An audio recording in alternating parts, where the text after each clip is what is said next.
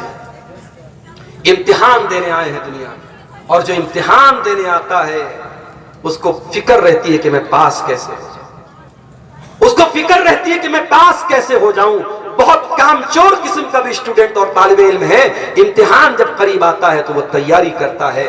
میرے پیارے ساتھیوں، آج موت کو اپنی آنکھوں سے ہم دیکھ رہے ہیں۔ ابھی وہ یوپی کا ایک ویڈیو میں نے دیکھا کہ ایک نوجوان 40 سال کے قریب کا انسان اپنا برتھڈے منا رہا ہے بیوی کے ساتھ، کیک کاٹ رہا ہے، جشن منا رہا ہے، اور اچانک سینے میں درد پیدا ہوتا ہے، ہارٹ اٹیک آتا ہے اور آن دا اسپاٹ اس کا انتقال ہو جاتا ہے۔ موت آپ سے پوچھ کے نہیں آئے گی کہ ابھی تو ایک برتھڈے اور منا لے پھر ہم تجھے ہم موت سے ہم کنار کریں گے۔ لوگ ہر سال برتھڈے مناتے ہیں، اینیورسری مناتے ہیں، نیا سال مناتے ہیں، جبکہ ہونا تو یہ چاہیے جب آپ کی زندگی میں آپ کی ڈیٹ آف برتھ آئے، آپ کی پیدائش کا دن آئے، تو کیک کھانے اور کاٹنے کا دن نہیں ہے، وہ جشن منانے کا دن نہیں، وہ برتھڈے منانے کا دن نہیں، وہ سوچنے کا دن ہے، اے اللہ میں اپنی موت سے ایک قدم اور قریب آ گیا، میں اپنی زندگی کی کتاب میں سے، میرے زندگی کی کتاب میں سے ایک پیج اور نکل گیا، میں قبر سے ایک قدم اور قریب آ گیا۔ وہ تو اپنے آپ کو جانچنے اور پرکھنے کا دن ہے، اپنے آپ کو ایویلویٹ کرنے کا دن ہے، اپنے آپ کی پریچھا لینے کا دن ہے، اور ہم اور آپ اس دن کیک کاٹتے اور جنم دن مناتے ہیں۔ اور آج میں بھی کرناٹک میں رمضان میں گیا تھا، مجھے کچھ لوگوں نے بتایا کہ مولانا آج اہل حدیث کہنے والے لوگ اور باقاعدہ جو بڑے پڑھے لکھے اور دیندار قسم کے لوگ ہیں، ان کے گھروں میں بھی اینیورسری منائی جا رہی ہے، ان کے گھروں میں بھی برتھڈے منایا جا رہا ہے، ان کے بچوں کی پیدائش پر بھی کیک کاٹا جا رہا ہے۔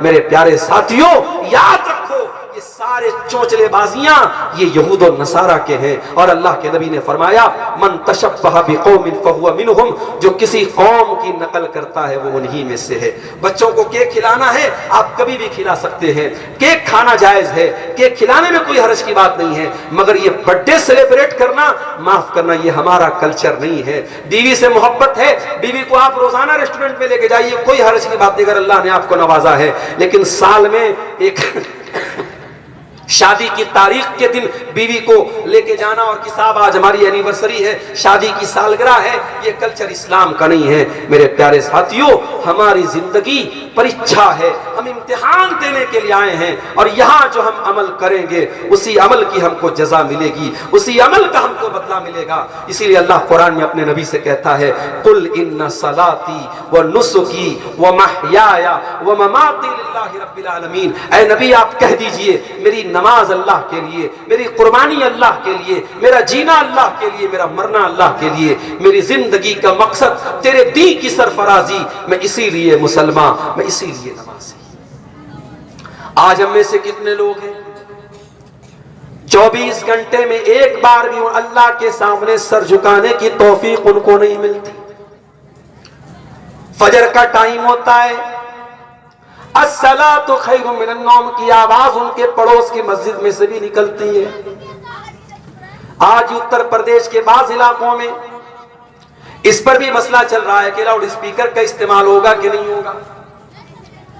لاؤڈ اسپیکر اگر استعمال ہو رہا ہے تب تو اور زیادہ، اور نہیں ہو رہا ہے تب بھی وہ کانوں میں آپ کی آواز تو پہنچتی ہے۔ میرے پیارے ساتھی، مجھے بنارس سے اگر 6 بجے ٹرین اسٹیشن سے پکڑنی تھی، ہر حال میں موبائل پر 5 بجے کا الارم لگا کر کے اٹھوں گا، مجھے اگر برہما آنا ہے، آپ کے علاقے میں آنا ہے، ٹرین پکڑنا ہے، فلائٹ پکڑنا ہے، اپنی فلائٹ اور ٹرین کے ٹائم سے پہلے میں اسٹیشن پر ایئرپورٹ پر پہنچ جاؤں گا۔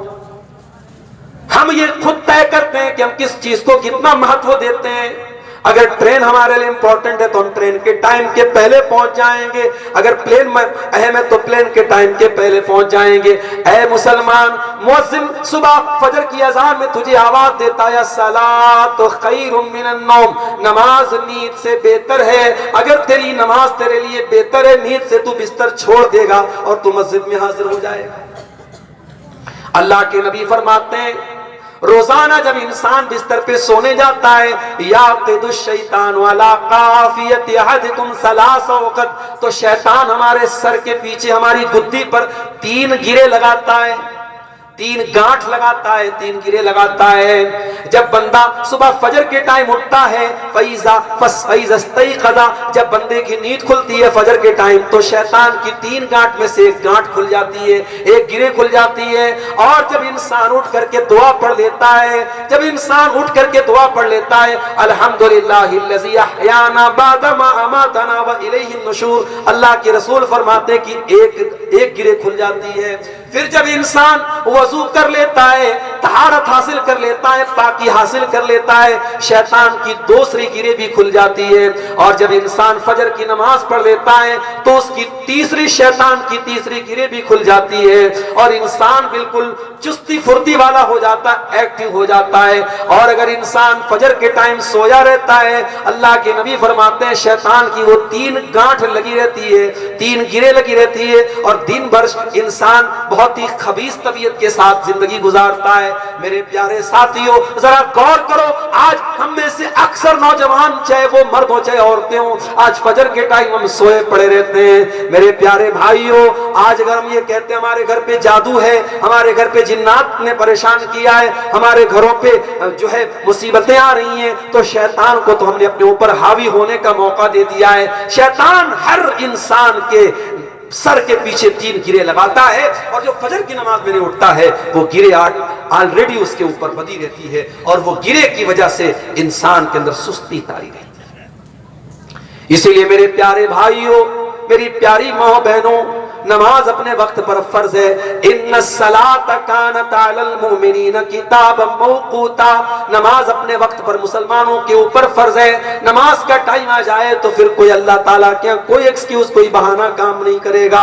اگر آپ بہت بڑے بزنس مین ہیں، بہت بڑے کاروباری ہیں، بہت بڑے ویاپاری ہیں، آپ کا کاروبار لاکھوں کروڑوں میں ہے، لیکن نماز سے بڑا آپ کا کاروبار نہیں ہے۔ آپ سے بڑے کاروباری مکہ کی سرزمین پہ جا کے دیکھ لو، مدینہ کی سرزمین پہ جا کے دیکھ لو، جیسے ہی حرم میں اذان کی آواز آتی ہے، آپ حرم کے باہر دکان پہ کھڑے ہیں، سامان پیک ہو چکا ہے، آپ کو پیسہ دینا ہے، جیسے اذان کی آواز آئے گی دکاندار فوراً اپنا شٹر گرا دے گا، دکاندار فوراً کاؤنٹر بند کر دے گا، نہیں صاحب نماز پڑھنے کے بعد آئیے۔ آج بھی مکہ اور مدینہ میں وہ منظر آپ دیکھ سکتے ہیں میرے پیارے ساتھیوں۔ آپ کے کاروبار سے بڑی نماز ہے، نماز سے بڑا آپ کا کاروبار نہیں ہے۔ اسی لیے قرآن کہتا ہے رجال اللہ تلہیہم تجارت ولا بیع عن ذکر اللہ، اللہ کے نیک بندوں کا کاروبار، ان کا لین دین ان کو نماز سے غافل نہیں کرتا ہے۔ یخافون یوما تتقلب فیہ القلوب والابصار، وہ قیامت کے دن سے ڈرتے ہیں جس دن آنکھیں اپنی جگہ پہ نہیں رہیں گی، کلیجے اپنی جگہ پہ نہیں رہیں گے۔ میرے پیارے ساتھیوں، دنیا کا ہر بزنس مین یہ چاہتا ہے کہ اس کو پروفٹ ہو، اس کو لابھ ہو، کوئی گھاٹا سہنے کے لیے کاروبار نہیں کرتا ہے، کوئی گھاٹا سہنے کے لیے بزنس نہیں کرتا ہے۔ آؤ ذرا قرآن سے پوچھیں، آؤ ذرا اللہ تعالیٰ سے پوچھیں، اللہ کون سا ایسا کاروبار ہے جس میں گھاٹا ہونے والا نہیں ہے؟ اللہ جواب دیتا ہے ان الذین یتلون کتاب اللہ، جو لوگ اللہ کی کتاب کی تلاوت کرتے ہیں، وہ اقاموا الصلاۃ، نماز قائم کرتے ہیں، وانفقوا مما رزقناہم سرا وعلانیہ، اور ہم نے جو روزی دی ہے اس میں سے وہ اللہ کی راہ میں خرچ کرتے ہیں، زکوٰۃ نکالتے ہیں، خیرات نکالتے ہیں۔ اللہ فرماتا ہے یرجون تجارتا لن تبور، وہ ایسی تجارت کر رہے ہیں، ایسا بزنس کر رہے ہیں جس میں گھاٹا ہونے والا نہیں ہے۔ میرے نوجوان ساتھیوں، اپنی زندگی کو نماز کے ساتھ جوڑو۔ اور میں ایک بات کہتا ہوں، میں مانتا ہوں کہ آج ہمارے نوجوانوں کو ڈسٹریکٹ کرنے والی بہت ساری چیزیں، ہمارے نوجوانوں کو برباد کرنے والی بہت ساری چیزیں ہیں، یہ انسٹاگرام، یہ فیس بک، یہ یوٹیوب، یہ واٹس ایپ، یہ سوشل میڈیا ہماری نوجوان نسل کو دیمک کی طرح برباد کر رہی، میں مانتا ہوں، مگر میں آپ کو طریقہ بھی بتاتا ہوں۔ ان تمام برائیوں سے اپنے دامن کو اگر بچانا ہے، ایک بہت آسان سا نسخہ آپ کو بتاتا ہوں، نماز کے پابند بن جائیے، نماز کو اپنی زندگی کے شیڈیول میں شامل کیجئے، دنیا کے کسی کونے میں رہیے، نماز نہیں چھوٹنی چاہیے، بس یہ معمول بنا لو، بہت ساری بری عادتیں آٹومیٹک چھوٹ جائیں گی۔ اللہ قرآن میں کہتا ہے ان الصلاۃ تنہا عن الفحشاء والمنکر، بے شک یہ نماز تم کو بے حیائی سے روکے گی، برائی سے روکے گی۔ نماز کے پابند بن جاؤ، آٹومیٹک برائیوں سے رک جاؤ۔ اور ہمارے پیارے نبی کسی کے لیے جلدی بددعا نہیں کرتے تھے، مگر جب آپ دشمنوں سے لڑائی ہو رہی تھی، جنگ خندق ہو رہی تھی، اور لڑائی کی وجہ سے عصر کی نماز چھوٹ گئی اور اتنی دیر ہو گئی کہ سورج ڈوب گیا، سورج غروب ہو گیا، مغرب کے ٹائم ہو گیا، اللہ کے نبی کو اتنا غصہ آیا، اتنا غصہ آیا، آپ نے غصے کے مارے بددعا کی اور آپ نے کہا ملا اللہ بیوتہم وقبورہم نارا، اللہ ان کے گھروں کو جہنم کی آگ سے بھر دے، ان کی قبروں کو جہنم کی آگ سے بھر دے، شغلونا عن الصلاۃ الوسطی، ان کی وجہ سے ہماری عصر کی نماز چھوٹ گئی، ان کے گھروں کو اللہ تعالیٰ جہنم کی آگ سے بھر دے۔ اگر آپ کے آئی پی ایل میچ کی وجہ سے آپ کی نماز چھوٹ رہی ہے، اللہ کی لعنت ہو ایسے آئی پی ایل میچ کے اوپر۔ اگر آپ کے موبائل کے گیم کی وجہ سے آپ کی نماز چھوٹ رہی ہے، اللہ کی لعنت ہو ایسے گیم کے اوپر۔ اگر آپ کے کاروبار کی وجہ سے آپ کی نماز برباد ہو رہی ہے، میرے پیارے بھائیو، یہ کاروبار آپ کے لیے منحوس ثابت ہوگا، یہ کاروبار آپ کے لیے لعنت کا سبب ثابت ہوگا۔ اس لیے میرے پیارے بھائیو، نماز کی پابندی کرو، اور ایسی پابندی کرو، اللہ کے نبی فرماتے ہیں قیامت کے دن اللہ تعالیٰ جن بندوں کو اپنے عرش کا سایہ دے گا، ان بندوں میں ایک انسان وہ بھی ہوگا وَرَجُلٌ قَلْبُهُ مُعَلَّقٌ بِالْمَسَاجِدِ، جس کا دل مسجد میں اٹکا ہوا ہو۔ ایسی نماز پڑھو کہ دل مسجد میں اٹکا ہوا ہو۔ صحابہ کرام نماز پڑھتے تھے، تیر آتا تھا، تیر بدن میں لگتا تھا، خون بہنے لگتا تھا، مگر نماز نہیں ٹوٹتی تھی، اتنا نماز میں ڈوب کر کے وہ نماز پڑھتے تھے، اللہ کی عبادت میں ڈوب کر کے نماز پڑھتے تھے کہ تیر بھی لگتا ہے، بدن سے خون بھی نکلتا ہے، مگر ان کی نماز نہیں ٹوٹتی ہے۔ میرے پیارے ساتھیوں، حضرت عائشہ رضی اللہ تعالیٰ عنہا کو دیکھو، حضرت عائشہ نماز پڑھ رہی تھی، اور کون سی نماز؟ چاشت کی نماز پڑھ رہی تھی۔ چاشت کی نماز کب پڑھی جاتی ہے معلوم ہے آپ کو؟ جب سورج نکلتا ہے، نکلنے کے 15-20 منٹ کے بعد جب سورج تھوڑا بلندی پر جاتا ہے، وہ ٹائم چاشت کی نماز کا ہوتا ہے۔ چاشت کی نماز 2 رکعت بھی پڑھ سکتے ہیں، 4 رکعت بھی پڑھ سکتے ہیں۔ حضرت عائشہ چاشت کی نماز پڑھ رہی تھی، ان کے بھتیجے قاسم بن محمد، ان کے بھائی کے بیٹے ان سے ملنے کے لیے آئے، اپنی پھوپھی سے ملنے کے لیے آئے، دیکھا پھوپھی جان نماز پڑھ رہی ہیں، چاشت کی نماز پڑھ رہی ہیں، سورہ طور کی تلاوت کر رہی ہیں، اور حضرت عائشہ سورہ طور کی اس آیت کے اوپر پہنچتی ہیں۔ سورہ طور میں اللہ نے فرمایا جب جنتی جنت میں جائیں گے تو کہیں گے فمن اللہ علینا ووقانا عذاب السموم، اے اللہ تو نے ہم پر احسان کیا، تو نے ہم کو جنت میں داخل کر دیا، تو نے جہنم کی آگ سے ہم کو بچا لیا۔ حضرت عائشہ قرآن کی اس آیت کو پڑھ رہی ہیں، رو رہی ہیں، پڑھ رہی ہیں، رو رہی ہیں۔ ان کا بھتیجا یہ منظر دیکھتا ہے، وہاں سے نکل جاتا ہے، مارکیٹ جاتا ہے، بازار جاتا ہے، بہت دیر کے بعد سامان وغیرہ خریدنے کے بعد جب دوبارہ آتا ہے، کیا دیکھتا ہے؟ میری پھوپھی جان اسی حالت میں کھڑی ہیں، نماز پڑھ رہی ہیں، اور اسی آیت کو ریپیٹ کرتی چلی جا رہی ہیں فمن اللہ علینا ووقانا عذاب السموم، اے اللہ تیرا احسان ہے، تیرا احسان ہے ہم پر کہ تو نے جہنم کی آگ سے ہم کو بچا لیا۔ میرے پیارے ساتھیوں، حضرت عائشہ جیسی عورت نماز پڑھ رہی ہیں، جہنم کو یاد کر کے رو رہی ہیں۔ ہماری اور آپ کی آنکھوں سے آخری بار اللہ کے خوف سے آنسو کب نکلے تھے؟ یہ آنکھیں خشک ہیں مولا، انہیں رونا نہیں آتا، یہ آنکھیں خشک ہیں مولا، انہیں رونا نہیں آتا۔ ہماری آنکھیں ہمارے دل کی طرح سخت ہو چکی ہیں، ہمیں اللہ کے خوف سے ہماری آنکھوں سے میرے بھائیوں آنسو بھی نہیں نکلتے، جبکہ اللہ کے نبی فرماتے ہیں لَيْسَ شَيْءٌ أَحَبُّ إِلَى اللَّهِ مِنْ قَطْرَتَيْنِ، اللہ تعالیٰ کو دو قطرے بہت زیادہ پسند ہیں، قطرۃ دم تحراق فی سبیل اللہ، ایک خون کا قطرہ جو اللہ کی راہ میں بہایا جاتا ہو، وقطرۃ دموع من خشیۃ اللہ، اور ایک اللہ کے خوف سے بہنے والا آنسوؤں کا قطرہ۔ میرے پیارے بھائیوں، ان آنکھوں سے اللہ کے خوف سے آنسو تب بہتا ہے جب آنکھوں کا دل کے ساتھ کنیکشن ہو۔ قرآن کہتا ہے اذا تلیت علیہم آیات الرحمن خروا سجدا وبکیا، اللہ کے نیک بندوں کے سامنے جب قرآن پڑھا جاتا ہے وہ سجدے میں گر جاتے ہیں، رونے لگتے ہیں۔ قرآن کہتا ہے ایمان والوں کی نشانی ہے وَإِذَا تُلِيَتْ عَلَيْهِمْ آيَاتُهُ زَادَتْهُمْ ایمانا، اللہ کے نیک بندوں کے سامنے جب قرآن کی آیتیں پڑھی جاتی ہیں ان کا ایمان بڑھ جاتا ہے، ان کے ایمان میں اضافہ ہو جاتا ہے۔ میرے پیارے ساتھیوں، آج نہ قرآن سن کر کے ہمارے ایمان میں اضافہ ہوتا ہے، نہ قرآن پڑھ کر کے ہمارے ایمان میں اضافہ ہوتا ہے۔ ہمیں اپنے دلوں کا جائزہ لینے کی ضرورت ہے۔ گناہ کرتے کرتے، معصیت کے کام کرتے کرتے ہمارے دل اتنے سخت ہو چکے ہیں کہ ان دلوں پر قرآن کی آج معاف کیجئے گا تقریریں اور جلسے اور پروگراموں کی کمی نہیں ہے۔ جن علاقوں میں نہیں گیا ہوں وہاں پر بھی جاتا ہوں تو لوگ کہتے ہیں مولانا صاحب کو یوٹیوب پر برابر سنتے ہیں، تقریریں روزانہ سن رہے ہیں، مگر کیوں اثر نہیں ہو رہا ہے؟ سماج میں وہ اثر کیوں نظر نہیں آ رہا ہے؟ کیونکہ دل کا جو کنیکشن ہے اللہ تعالیٰ سے وہ بہت کمزور ہو چکا ہے۔ میں اپنے نوجوان بھائیوں سے کہنا چاہوں گا، اپنی بہنوں سے کہنا چاہوں گا، اپنی ماؤں سے کہنا چاہوں گا، اللہ کے واسطے اپنے دل پر محنت کرو۔ دل کو جیسے پیڑ ہوتا ہے، پودا ہوتا ہے، پیڑ کو برابر آپ پانی دیتے رہیں گے تو وہ پیڑ جو ہے، پودا جو ہے وہ آگے بڑھے گا، ورنہ وہ سوکھ جائے گا۔ اسی بنگال میں ہمارے ایک دوست رہتے ہیں، ان کے آم کے کئی باغیچے، آم کے کئی کھیت ہیں ان کے۔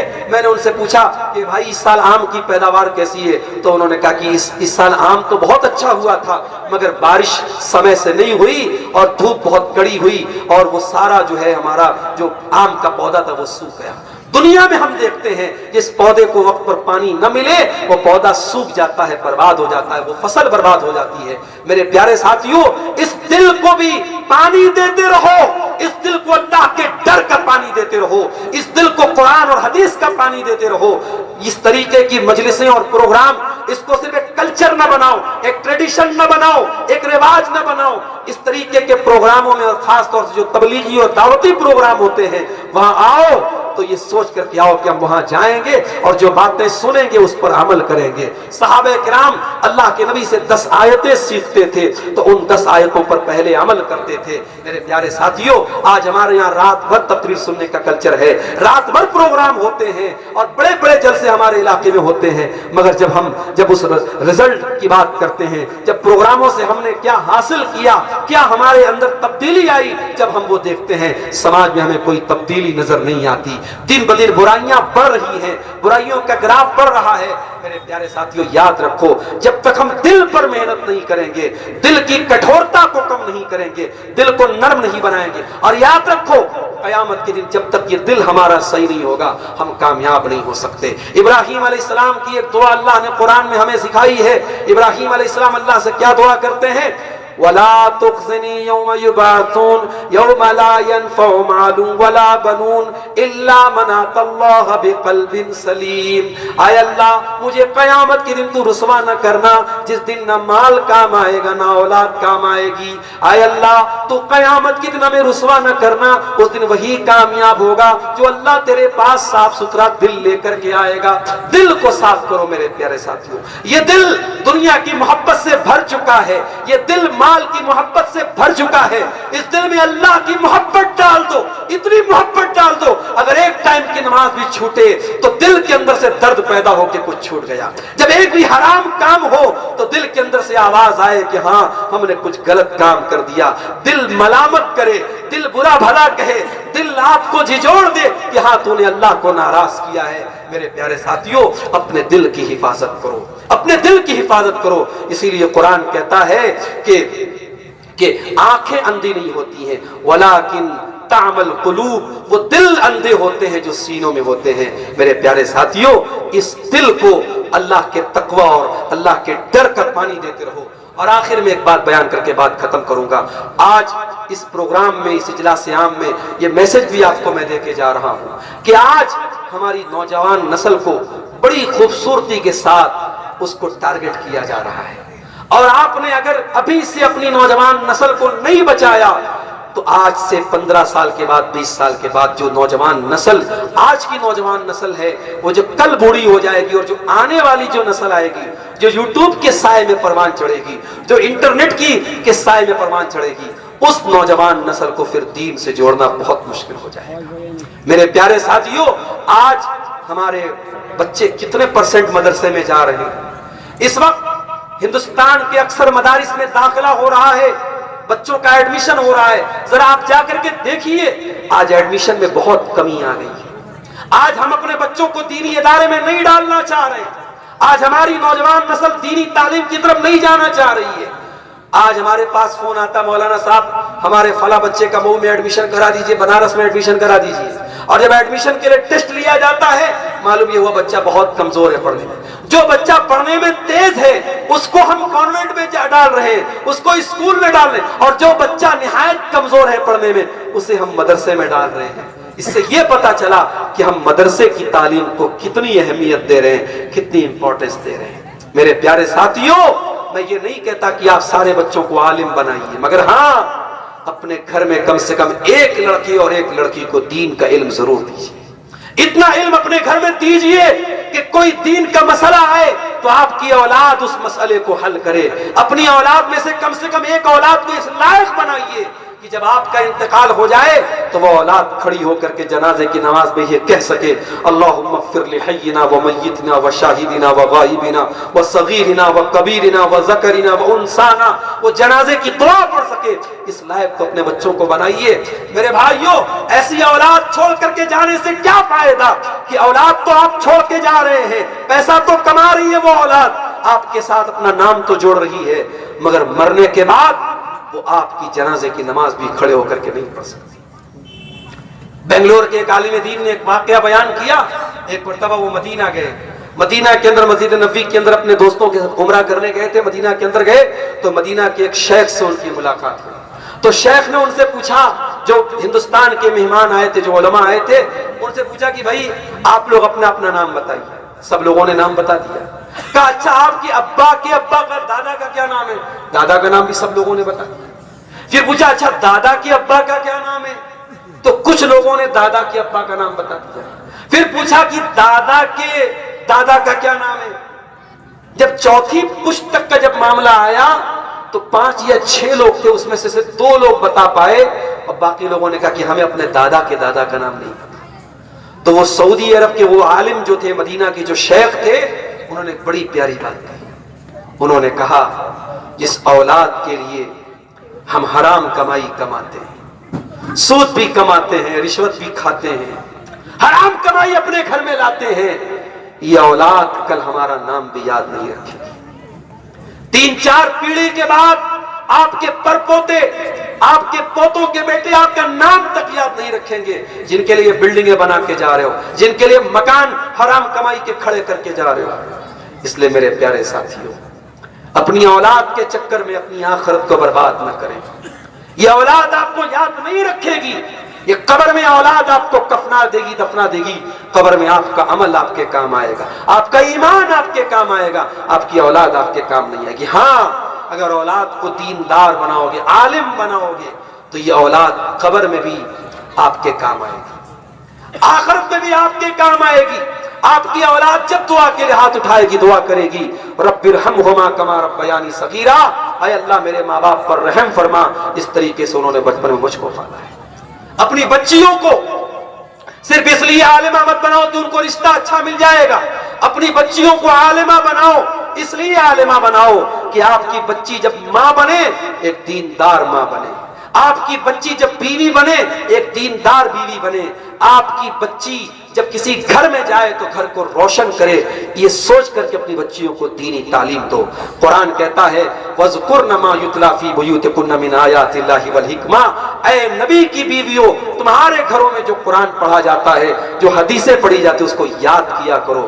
میرے پیارے ساتھیوں، اس کا مطلب یہ ہوا کہ مسلمان کے گھر میں قرآن و حدیث کا درس ہونا چاہیے۔ اگر آپ نے اپنی بچیوں کو موبائل دیا ہے تو اس موبائل کا صحیح استعمال بھی اپنے گھر کی بچیوں کو سکھائیے۔ چھوٹے چھوٹے بچوں کے لیے آج بہت سارے مفید ویڈیو بھی آتے ہیں، آپ یوٹیوب پر اچھی چیزیں جو دین سکھانے والی چیزیں وہ اپنے بچوں کو دکھائیے، نہ کہ آپ اپنے بچوں کو یوٹیوب دیکھ کر کے آزاد چھوڑ دیجئے، کیونکہ میں دیکھتا ہوں چھوٹے چھوٹے بچوں کو بھی ایسے پروگرام دکھائے جاتے ہیں جو ان کے ذہن کو اور دماغ کو برباد کرتے ہیں۔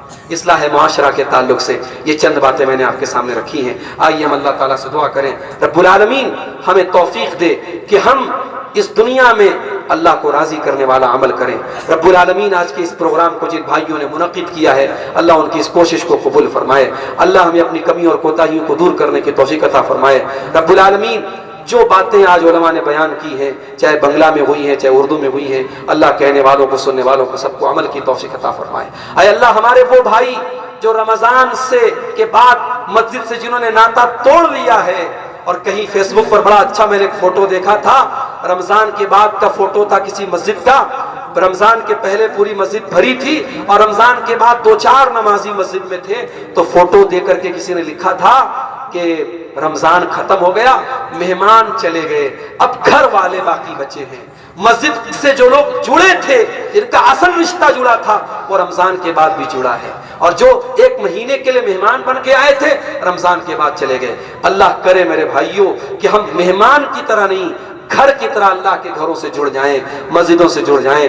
اللہ ہم کو 12 مہینے کا نمازی بنا دے۔ اللہ ہمیں سے جو بیمار ہیں ان کو شفائے کاملہ عاجلہ عطا فرما دے، جو روزگار سے پریشان ہیں اللہ ان کے کاروبار میں برکت نصیب فرما دے۔ رب العالمین ہمارے جمع ہونے کو آنے جانے کو قبول فرما دے۔ رب العالمین ہمیں جب تک دنیا میں زندہ رکھے اسلام پر زندہ رکھے، اور ہم سب کا خاتمہ ایمان پر ہو، آمین۔ ربنا تقبل منا انك انت السميع العليم وتب علينا انك انت التواب الرحيم، وصلى الله تعالى على نبينا محمد وعلى آله وصحبه أجمعين، والسلام عليكم ورحمة الله۔